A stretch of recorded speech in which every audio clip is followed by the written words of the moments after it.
الحمد لله نحمده ونستعينه ونستغفره ونؤمن به ونتوكل عليه ونعوذ بالله من شرور أنفسنا ومن سيئات أعمالنا من يهده الله فلا مضل له ومن يضلله فلا هادي له ونشهد أن لا إله إلا الله ونشهد أن محمدا عبده ورسوله أما بعد فأعوذ بالله من الشيطان الرجيم بسم الله الرحمن الرحيم وفي ذلك فليتنافس المتنافسون وقال النبي صلى الله عليه وسلم أحصوا هلال شعبان لرمضان أو كما قال النبي صلى الله عليه وسلم صدق الله العظيم وصدق رسوله النبي الكريم ونحن على ذلك لمن الشاهدين والشاكرين والحمد لله رب العالمين. بزرگوں، بھائیوں، اسلامی مہینے کا 8ویں نمبر کا مہینہ یہ شعبان المعظم ہے. چند دنوں کے بعد رمضان المبارک کا مہینہ شروع ہو جائے گا. دیکھو، ہم لوگوں نے بار بار ایک دعا سنی ہوگی فضائل اعمال کی تعلیم میں، علماء کے بیان میں، کہ جب رجب کا چاند اللہ کے نبی صلی اللہ علیہ وسلم دیکھتے تھے تو وہاں سے آپ ایک دعا پڑھتے تھے، اللہم بارک لنا فی رجب و شعبان وبلغنا رمضان.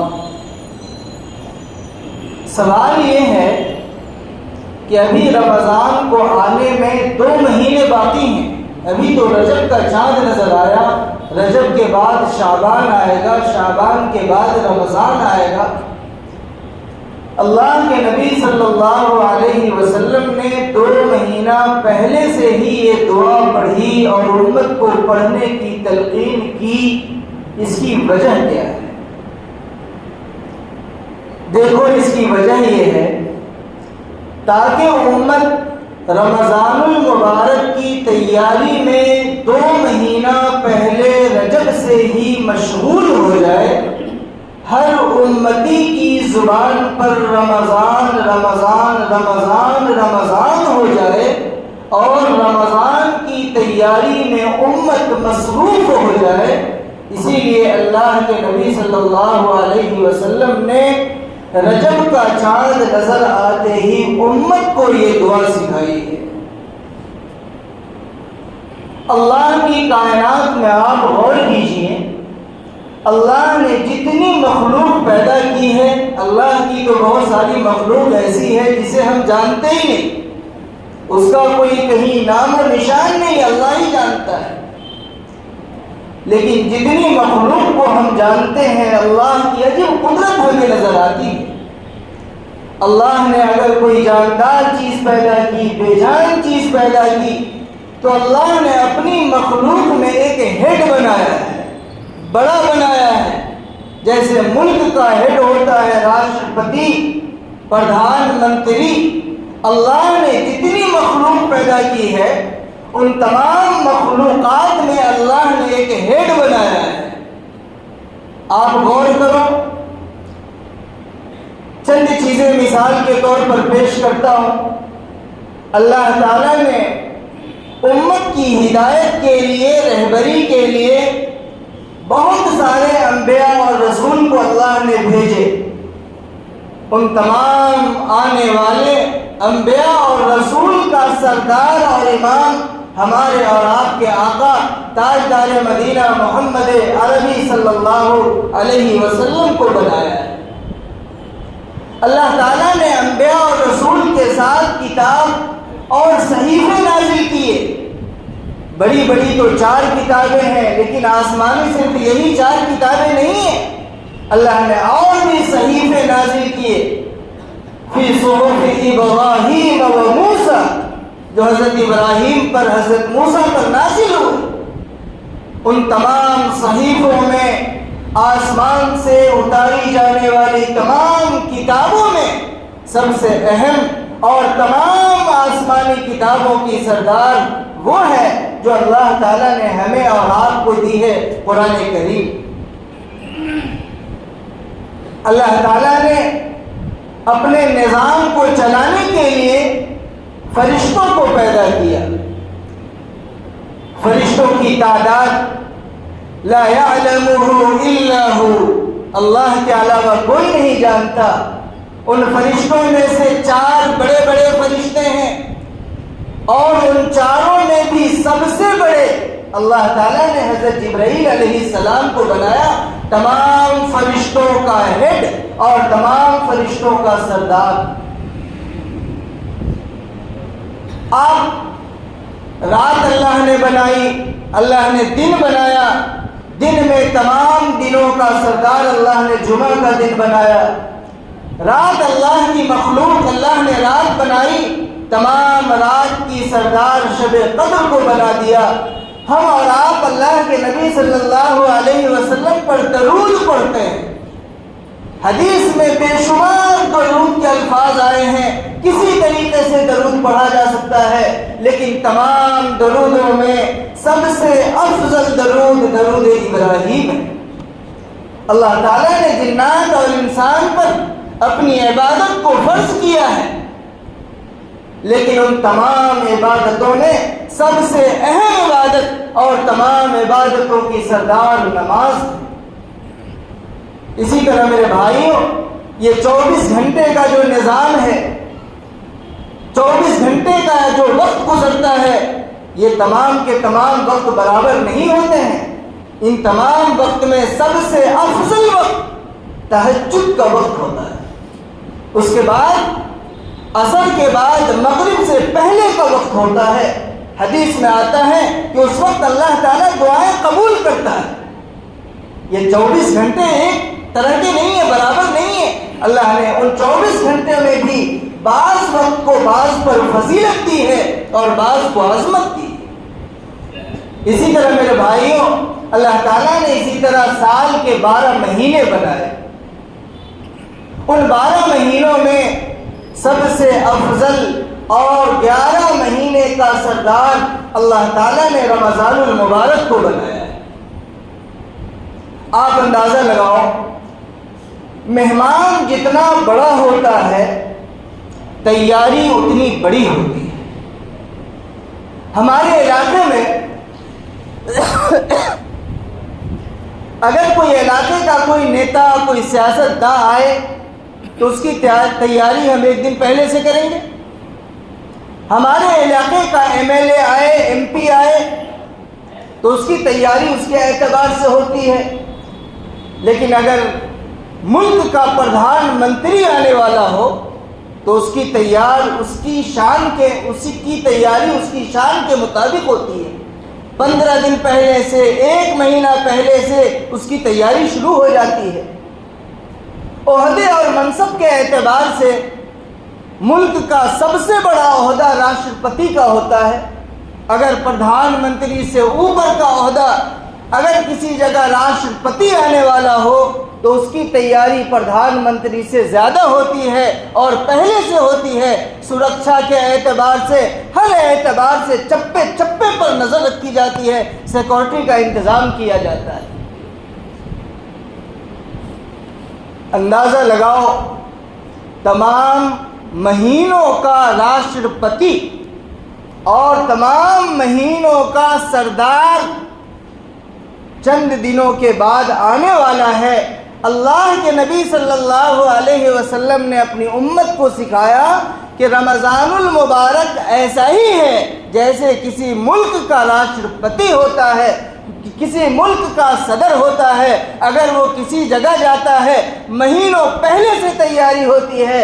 رمضان المبارک تمام مہینوں کا سردار ہے، میری امت کو اس سردار کے آنے سے 2 مہینہ پہلے اس کی تیاری شروع کر دینا چاہیے۔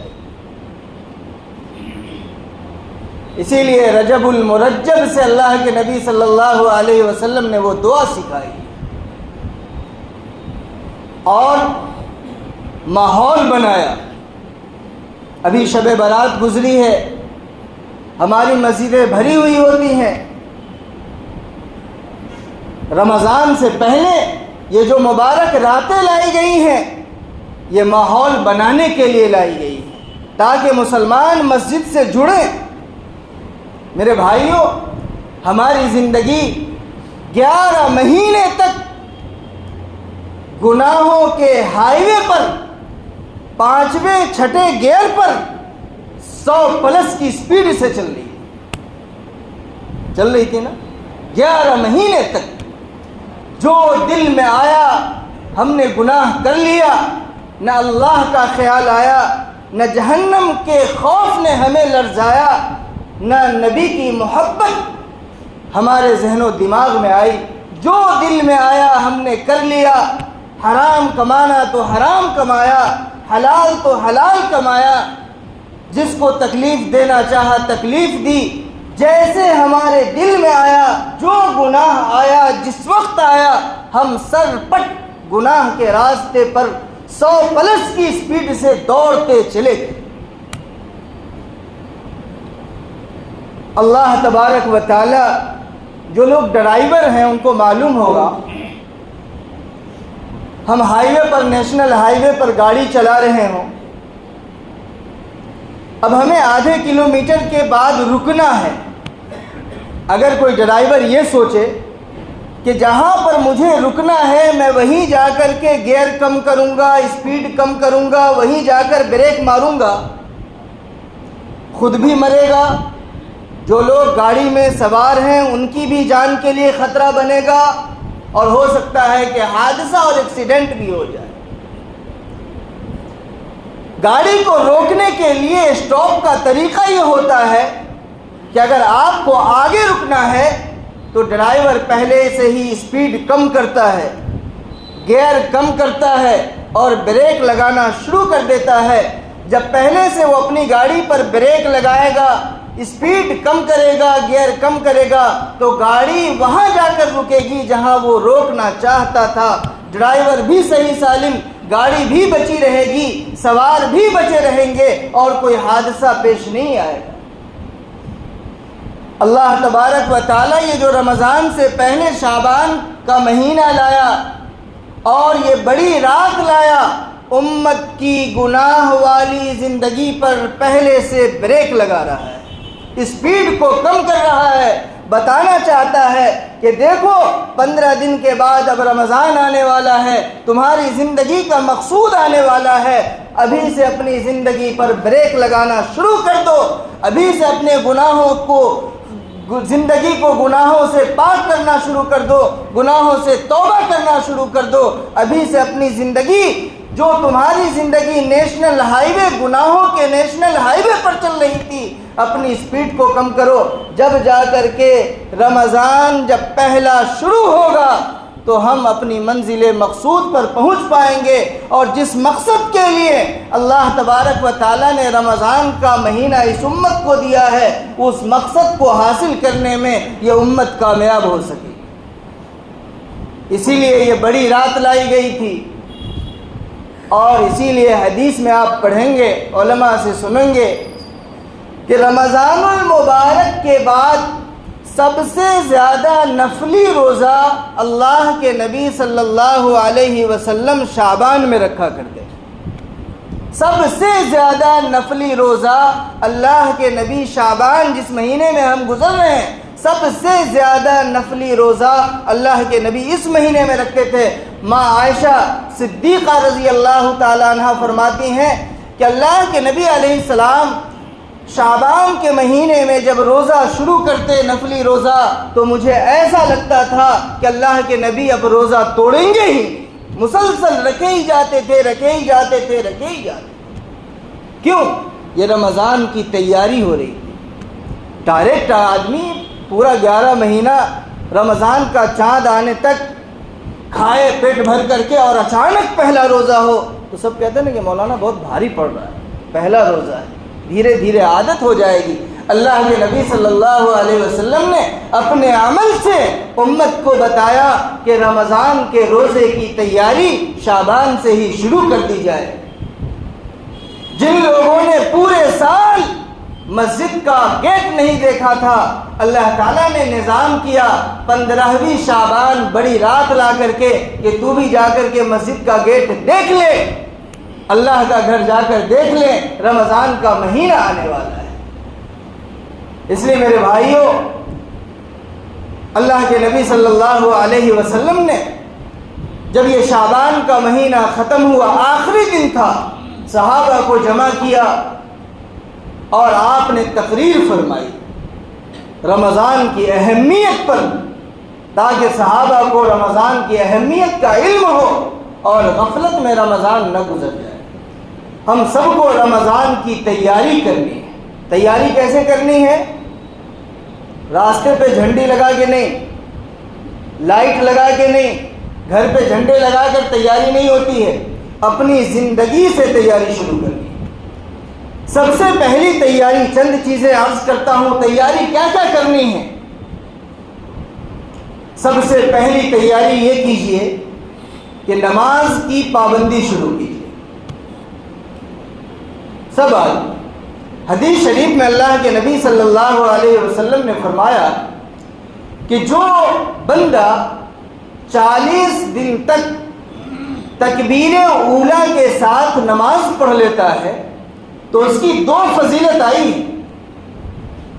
پہلی فضیلت، جیسے ہی 40 دن پورا ہوگا اللہ کی طرف سے پہلی فضیلت اور بشارت یہ سنائی جاتی ہے، براءۃ من النفاق، کہ میرا یہ بندہ منافق نہیں ہے، میرا یہ بندہ مخلص ہے، مجھے دل سے چاہنے والا ہے، میرے نبی کو دل سے چاہنے والا ہے، اللہ کی طرف سے بشارت دی جا رہی ہے۔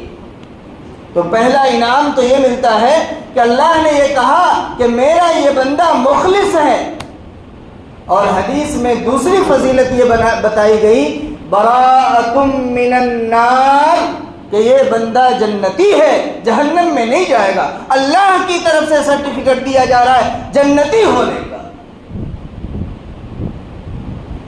40 دن تک تکبیر اولیٰ کے ساتھ نماز پڑھیں۔ پورے سال نماز تو پورے سال پڑھنی ہے، روزانہ پڑھنی ہے، اور تکبیر اولیٰ کے ساتھ پڑھنا چاہیے، لیکن ہم لوگ کمزور ہیں، کاروبار میں مشغول ہو کر کے نہیں ہو پاتا ہے۔ لیکن رمضان کا مہینہ ایسا ہوتا ہے کہ ایک مسجد کا ماحول ہوتا ہے، عبادت کا ماحول ہوتا ہے۔ جب بھی آپ مسجد میں آئیں، کچھ اللہ کے بندے مل جائیں گے، دن میں ملیں گے، رات میں ملیں گے۔ اس عبادت کے ماحول میں، عبادت کے سیزن میں نماز کی پابندی تکبیر اولیٰ کے ساتھ کرنا آسان ہو جاتا ہے۔ تو اگر کوئی بندہ چاہے کہ میں یہ فضیلت حاصل کروں، کم سے کم زندگی میں ایک مرتبہ تو کروں، اللہ کو بتانے کے لیے کچھ تو رہے ہمارے پاس، ہونا تو یہ چاہیے کہ جب سے بالغ ہوئے اس وقت سے موت تک تمام نمازیں تکبیر اولیٰ کے ساتھ پڑھے۔ لیکن اللہ ہم کمزور ہیں، نہیں ہو سکا، 40 دن تیرے پاس لے کر آئے ہیں، اللہ کو بتانے کے لیے پوری زندگی میں ہمارے پاس ایک چلہ تو ہونا چاہیے جس میں ہم تکبیر اولیٰ کے ساتھ نماز پڑھنے والے۔ تو میرے بھائیوں، ہر آدمی یہ کوشش کرے 30 دن رمضان کے مان لیجئے۔ ابھی اگر منگل سے روزہ شروع ہوا تو 3-4 دن ابھی کے ہیں، 3-4 دن رمضان کے بعد مان لیجئے۔ پچھلے جمعہ کو ہم نے کہا تھا تو وہاں تو 10 دن پہلے تھے، اور رمضان کا 1 مہینہ 40 دن ہو جا رہے تھے، لیکن ابھی تو 10 دن پہلے نہیں ہے، 3-4 دن پہلے ہیں، تو 3-4 آج سے شروع کر دیجئے، ابھی سے شروع کر دیجئے۔ رمضان کے بعد 3-4 دن اور تکبیر اولیٰ کے ساتھ نماز پڑھ لیجئے، ہم 40 دن کی فضیلت کو پانے والے ہو جائیں۔ تو پہلی بات کریں گے بھائی، صرف بیان کے لیے نہ ہو، میں بھی اس لیے کہتا ہوں کہ میرے لیے بھی عمل کرنا آسان ہو جائے۔ اللہ تعالی ہم سب کو عمل کی توفیق نصیب فرمائے۔ دوسری بات یہ کرنی ہے، رمضان میں دیکھو، رمضان اور قرآن کا بہت گہرا رشتہ ہے۔ آپ علماء سے سنیں گے قرآن کی تلاوت کرو، قرآن کی تلاوت کرو، رمضان میں ہی قرآن نازل ہوا ہے۔ بہت افسوس کے ساتھ کہنا پڑتا ہے، جس امت کو اللہ نے یہ کتاب اس لیے دی تھی کہ جب بھی تمہیں میری مدد کی ضرورت پڑے تم قرآن کھول کر کے پڑھتے جانا، میری مدد بارش کی طرح 7ویں آسمان سے برستی جائے گی۔ آج اس امت کا یہ حال ہے کہ امت کا 99% طبقہ ایسا ہے جو سالوں سال سے قرآن کو دیکھا ہی نہیں۔ میں پڑھنے کی بات نہیں کر رہا ہوں کہ پڑھتا ہے یا نہیں پڑھتا، صحیح پڑھتا ہے کہ غلط پڑھتا ہے، تجوید سے پڑھتا ہے کہ بغیر تجوید سے پڑھتا ہے۔ میں قرآن کریم کا دیدار کرنے کی بات کر رہا ہوں۔ امت کا 99% طبقہ یہ ہے جس کی آنکھ قرآن کریم کے دیدار سے سالوں سال محروم ہے۔ کیا ہوا؟ دکان ڈالی، قرآن خوانی کروا لی، ہو گیا۔ ابھی شعبان کا مہینہ گزرا، میٹھی کھاڑی میں نے دیکھا کہ قرآن خوانی کرنے والی پوری ایک ٹیم گھوم رہی تھی۔ کیا پڑھا وہ جانے، ناشتہ کروا دیا، پیسے لیے چلے گئے۔ ہم نے سمجھا کہ قرآن کا حق ادا کر دیا۔ میرے بھائیوں، اللہ نے جو کتاب ہمیں دی تھی رسی ہے، حبل اللہ المتین، اللہ کی مضبوط رسی دی تھی اللہ کی مدد حاصل کرنے کے لیے۔ آج امت کا 99% طبقہ سال گزر جاتا ہے لیکن اللہ کے قرآن کو دیکھتا بھی نہیں، اور مدد کی امید لگائے بیٹھے ہیں کہ آسمان سے فرشتہ آئے گا، مسلمانوں کی مدد ہو جائے گی۔ مدد کا جو راستہ اللہ نے دیا ہے، مدد اسی راستے سے آئے گی، اس کے علاوہ مدد کا کوئی راستہ نہیں۔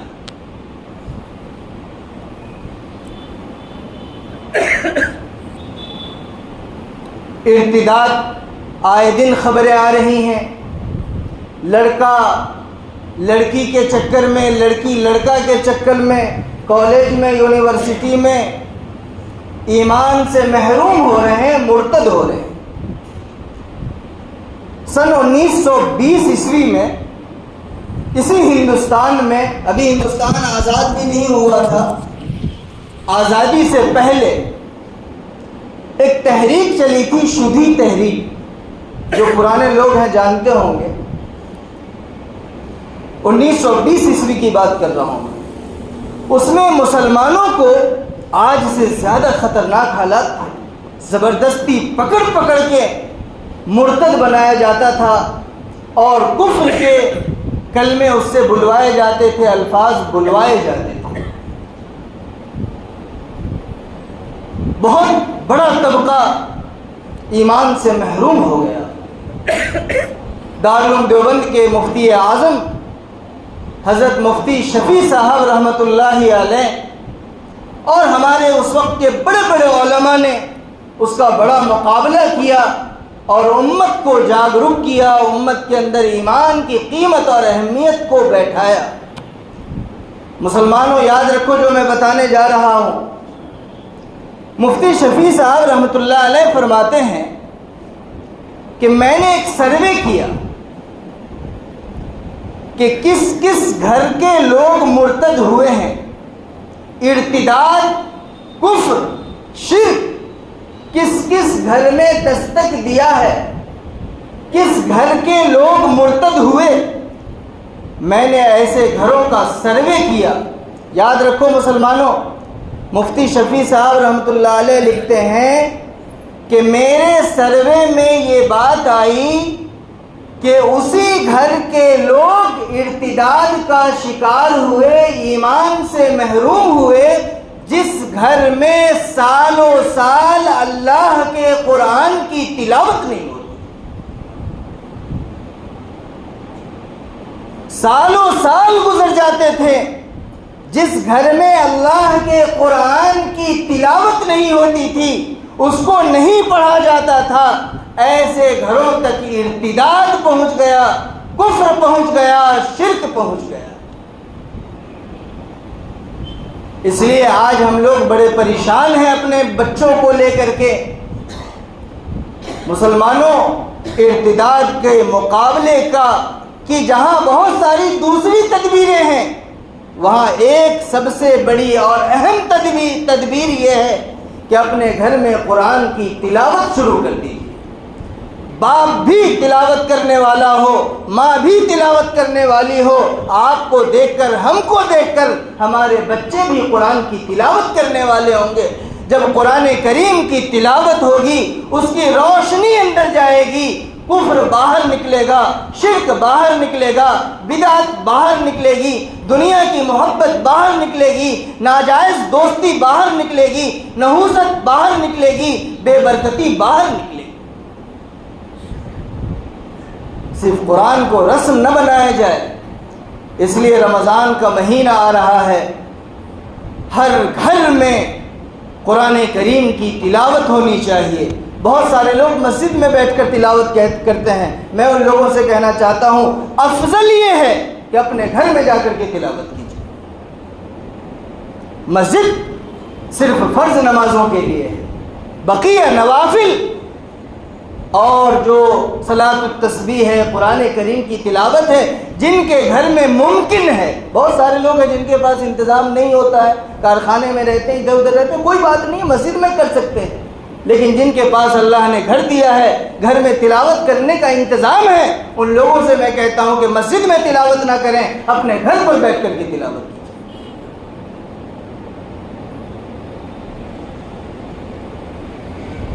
ہر گھر میں قرآن کریم کی تلاوت ہونی چاہیے، اور ہر مسجد میں قرآن کریم کی تفسیر ہونی چاہیے۔ پورا ماحول بنا دیجئے قرآن کا، ایسا لگے کہ پورا قرآن کا ماحول ہو گیا ہے، قرآن کا سیزن ہو گیا ہے۔ دیکھیے اللہ کی طرف سے کتنے اہم فیصلے آئیں گے، کتنے اچھے فیصلے آئیں گے۔ جو لوگ قرآن نہیں پڑھنا جانتے، میں ان سے کہتا ہوں کہ یہ رمضان کا مہینہ ہے، بہت مدرسوں کی چھٹی ہے، ہر محلے میں مدرسے کے بچے پڑے ہوئے ہیں۔ آپ ان کو کہیے کہ مجھے قرآن پڑھنا سکھا دیجیے، کیا شرم کی بات ہے؟ اگر آپ کی عمر کچھ زیادہ ہے، وہ بچے آپ سے عمر میں چھوٹے ہیں، کیا حرج کی بات ہے؟ سیکھ لیجیے۔ یہ کوئی آپ سے فیس بھی نہیں مانگیں گے، آپ سے کوئی چارج بھی نہیں لیں گے، الٹے آپ سے پوچھیں گے آپ کا جب وقت خالی ہو میں آپ کو پڑھانے کے لیے، سکھانے کے لیے تیار ہوں۔ آپ ذرا جاؤ وکیل کے یہاں، 10 منٹ کا ایک مشورہ لینے کا چارج پہلے بتائیں گے، مشورہ بعد میں دیں گے۔ جاؤ ڈاکٹر کے یہاں، پہلے فائل چارج پہلے جمع کرنی ہے، ڈاکٹر سے ملاقات بعد میں ہوگی۔ لیکن اللہ نے اتنا آسان بنا دیا کہ آپ کے ہر محلے میں علماء ہیں، حفاظ ہیں، طلبہ ہیں، آپ ان سے فائدہ اٹھائیے، قرآن سیکھیے۔ کب سیکھیں گے؟ قرآن کریم کے ساتھ اپنا رشتہ مضبوط کرنے کی ضرورت ہے۔ تیسری بات، دیکھو شیطان ہے نا، وہ ہر جگہ اپنی ٹانگ ڈال دیتا ہے۔ جہاں بھی دیکھتا ہے کہ بندہ جنت والے اعمال میں لگ گیا، اللہ کو راضی کرنے میں لگ گیا، اللہ کے رضا والے اعمال کرنے لگا، فوراً شیطان وہاں اپنی ٹانگ اڑا دیتا ہے، رکاوٹ پیدا کر دیتا ہے۔ اللہ تعالیٰ نے ہمیں رمضان دیا تھا تقوی حاصل کرنے کے لیے، ہے نا، کہ ہر مومن متقی بن جائے۔ اب شیطان نے کیا کیا؟ ہم سب کو خریدی میں لگا دیا۔ پورے رمضان مسلمان مرد اور عورت خریدی کرتے کرتے کرتے کرتے تھک جاتے ہیں، پھر بھی ان کی خریدی ختم نہیں ہوتی۔ پہلے رمضان سے خریدی شروع ہوتی ہے، یہاں تک کہ بڑا المیہ ہے، ہماری ہی مائیں بہنیں ہیں، کوئی دوسری تو نہیں ہے، ہماری ہی گلی ہماری محلے کی رہنے والی ہیں، کبھی نظر پڑتی ہے برقع والی مستورات روزہ توڑ کر گنے کا جوس پی کر دکان دکان بھٹکتی اور خریدی کرتی، اتنی بے حیائی، اللہ کے دین کی اتنی ناقدری۔ وہ کوئی غیر کی عورتیں نہیں ہوتی ہیں، وہ کوئی غیر کی مائیں اور بہنیں نہیں ہیں، ہماری اور آپ کی ہی مائیں بہنیں ہیں، ہماری گلی اور محلے کی مستورات ہیں۔ کیا ہمارے اندر سے اتنا ایمان کا جنازہ نکل گیا؟ اللہ نے کہا تھا، اللہ نے یہ خریدی کا مہینہ نہیں بنایا، اللہ نے یہ مہینہ بنایا تھا کہ روزہ رکھو، تقوی حاصل کرو۔ ہم نے اللہ کو کہا کہ ہم روزہ نہیں رکھیں گے، عمل سے ہم نے کہا کہ ہم روزہ نہیں رکھیں گے، روزہ توڑ کر ہم خریدی کریں گے۔ اللہ کی غیرت کو ہم چیلنج کر رہے ہیں۔ اس لیے میرے بھائیوں، جیسے جیسے رمضان گزرتا ہے، مسلمانوں کے مارکیٹ میں مسلمانوں کی عورتوں کی بھیڑ مارکیٹ میں بڑھتی جاتی ہے۔ ہونا تو یہ چاہیے کہ جیسے جیسے وقت کم ہو مسجد میں بھیڑ زیادہ ہوتی جائے، لیکن الٹا ہوتا ہے، مسجد کی بھیڑ کم، بازاروں کی بھیڑ زیادہ۔ اور اب تو فیشن بنا لیا ہے چاند رات کی خریدی، یہ فیشن ہو گیا ہے۔ جو چیز آپ اس دن خریدو گے، آج بھی وہ چیز مل رہی ہے، آج کیوں نہیں خرید رہے؟ چاند رات کی خریدی کی کوئی فضیلت ہے کیا کہ اس دن خریدنے پر ثواب زیادہ ہوتا ہے؟ عجیب فیشن ہے۔ اگر کوئی مجبوری ہے، کسی کے پاس پیسے نہیں ہیں، اسی رات پیسے آئے تب بات سمجھ میں آتی ہے، لیکن پیسے بھی ہیں، وہی دکان ہے، وہی چیز لینی ہے، تو آپ پہلے کیوں نہیں لے رہے ہو؟ چاند رات، پوری کی پوری رات نوجوان سڑکوں پر گزار دیتا ہے، اور آنکھوں دیکھی بات بتا رہا ہوں، بہت سارے نوجوان عید کی نماز میں بھی شریک نہیں ہوتے، عید کی نماز میں شریک نہیں ہوتے اور پوری رات سڑکوں پہ گزار دیتے۔ کتنی ناقدری ہے رمضان کی، حالانکہ عید اور بقرعید کی رات کو حدیث میں لیلۃ الجائزہ کہا گیا ہے، انعام کی رات۔ ہونا یہ چاہیے کہ مسجد میں بھیڑ ہو، لیکن مسجد ایسی لگتی ہے کہ یتیم ہو گئی، اور ساری بھیڑ بازاروں میں سڑکوں پہ نظر آتی ہے۔ اس لیے میرے بھائیوں، اللہ نے جن کو سہولت دی ہے، جن کو پیسے دیے ہیں، وہ رمضان کی خریدی رمضان سے پہلے کر لیجیے، تاکہ رمضان کا ایک ایک لمحہ، ایک ایک سیکنڈ ہم اللہ کی عبادت میں گزار سکیں۔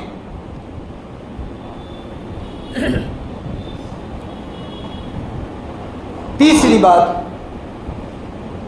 بلکہ چوتھی بات، رمضان کی قدر کرنا ایک طریقہ یہ ہے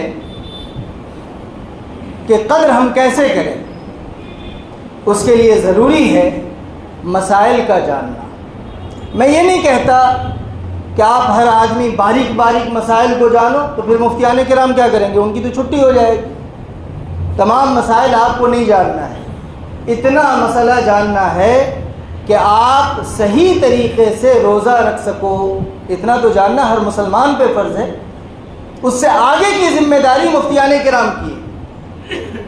آپ صحیح طریقے سے زکوٰۃ ادا کر سکو، آپ صحیح طریقے سے اعتکاف کر سکو، اتنا مسئلہ تو جاننا ہر مسلمان کے لیے فرض ہے۔ اگر آپ بہت ساری کتابیں اردو اور ہندی میں آ گئی ہیں، گجراتی میں آ گئی ہیں، پڑھنا جانتے ہیں، اس کا مطالعہ شروع کیجئے۔ اردو میں تعلیم الاسلام ہے، گجراتی میں بھی آ گئی ہے، بہت ساری کتابیں ہیں۔ آپ جو بھی زبان جانتے ہوں، آپ تیار تو ہوں، علماء نے پہلے سے وہ ساری کتابیں لکھ رکھی ہیں ہر زبان میں، تو اس کا مطالعہ شروع کیجیے۔ اگر آپ کو نہیں پڑھنے آتی ہے، آپ کے مسجد کے امام صاحب ہیں اور بھی علاقے میں علماء کرام ہیں، ان سے رابطہ کیجیے، مسجد میں حلقے لگائیے اور مسائل کو سکھائیے۔ الحمدللہ معلوم ہے، امام صاحب نے بتایا اتوار کے دن اسی مسجد میں مسائل کے حلقے لگیں گے، جس میں ہمارے علماء کرام اور مفتیان اعظام آئیں گے اور آپ حضرات کو ٹریننگ دیں گے۔ ہم روزہ تو بچپن سے رکھ رہے ہیں، لیکن ہمارا روزہ ہوتا بھی ہے کہ نہیں ہوتا ہے، یہ کیسے پتہ چلے گا؟ بہت سی مرتبہ آدمی ٹھیک ہے، اس کو پتہ نہیں ہے، وہ سمجھتا ہے مجھے کچھ بھی نہیں ہو رہا، رپورٹ میں آتا ہے کہ فلاں بیماری ہے۔ ہم نے اپنی رپورٹ کبھی کروائی؟ ہم تو سمجھ رہے ہیں کہ ہماری نماز ٹھیک ہو رہی ہے، ہمارا روزہ صحیح ہو رہا ہے، زکوٰۃ ہم ٹھیک طریقے سے دے رہے ہیں۔ وہ جب ڈاکٹر ہمارے سامنے آئے گا نا، علماء کرام اور مفتیان کرام جو دینی ڈاکٹر ہیں، جب وہ ہمارا ٹیسٹ کریں گے تب ہمیں پتہ چلے گا کہ ہمارا روزہ صحیح بھی ہو رہا ہے کہ نہیں ہو رہا ہے۔ اس لیے اس حلقے میں تمام کے تمام لوگ، اتوار کا دن ہے، چھٹی کا دن رہتا ہے اور رمضان سے پہلے ہیں، تمام کے تمام لوگ جڑنے کی کوشش کریں۔ مغرب سے عشاء، ہاں، مغرب سے عشاء تک کا وقت ہے، ہر آدمی تقریباً خالی ہوتا ہے، بس دل پر لینے کی بات ہے نا۔ آج ہمارے یہاں مسائل کی اہمیت ختم ہو گئی ہے۔ اگر پتہ چلے کہ یہاں پر سامنے میلہ لگنے والا ہے، مشاعرہ ہونے والا ہے، کوئی گانا گانے والے آنے والی ہے، پیسے دے کر جائیں گے، لیکن اتنی ناقدری اور اتنی بے اہمیتی ہو گئی دین کی کہ ہمیں یہ پتہ ہی نہیں چلتا ہے کہ یہ بھی سیکھنے کی چیز ہے۔ اس لیے علماء کرام آ رہے ہیں، آپ حضرات مغرب سے عشاء تک کا وقت فری کیجئے اور اس حلقے میں ضرور تشریف لائیے۔ اعتکاف کیسے کرنا چاہیے، بلکہ میں ہر مسجد میں کہا کرتا ہوں، مجھے معلوم نہیں کہ آپ کی مسجد کے باہر کا حصہ مسجد شرعی ہے یا نہیں، یہاں تک ہے، نشان لگا ہوا ہے، وہاں پر لکھ دینا چاہیے، ہر مسجد میں لکھ دینا چاہیے۔ الحمدللہ لکھا ہوا ہے۔ حضرت شاہ ابرار الحق صاحب رحمۃ اللہ علیہ ہمیشہ اس کی تاکید کرتے تھے، کیونکہ اس پہ اعتکاف کا مسئلہ بڑا کھڑا ہو جاتا ہے۔ اگر باہر والا حصہ مسجد شرعی نہیں ہے، اگر کوئی معتکف باہر کے حصے میں جائے گا تو اس کا اعتکاف فاسد ہو جائے گا۔ کہنے میں تو پوری باؤنڈری اور پورا علاقہ مسجد ہے، لیکن ایک مسجد شرعی ہوتی ہے اور ایک مسجد غیر شرعی ہوتی ہے۔ معتکف مسجد شرعی میں